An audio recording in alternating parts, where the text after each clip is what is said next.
Kryetari i Partisë Demokratike Sali Berisha ka komentuar protestën e qytetarëve pranë kryeministrisë, duke theksuar se respekton të drejtën e çdo qytetari për të protestuar, por duke sqaruar se Partia Demokratike nuk është organizatore e saj dhe nuk e mbështet cinizm politike. Gjatë një komunikimi me gazetarët, Berisha nënvizoi se PD-ja ka agjendën e saj të protestave, ndërsa çdo protestë e shoqërisë civile është sipas tij një drejtë demokratike që duhet të respektuar pa ndërhyrje politike. Qëndrimi ynë ne mbështesim plotësisht të drejtën e çdo qytetari për protestë, në mënyrë të palëkundur.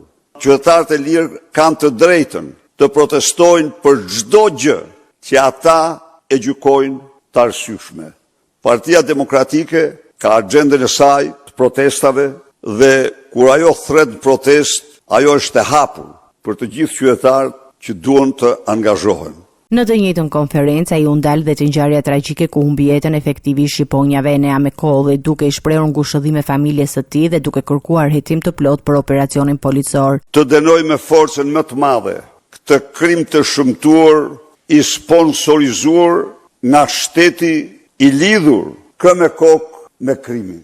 I bëj thirrje dhe prokurorisë hetoj, por angazhimi i Komisionit të Sigurisë Parlamentit është i domosdoshëm.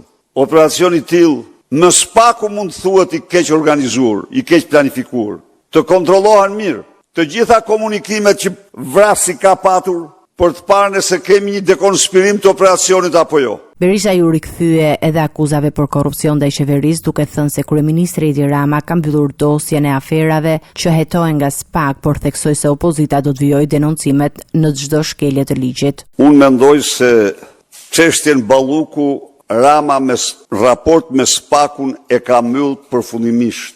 Nuk do e mbyll kurrë raport me opozitën.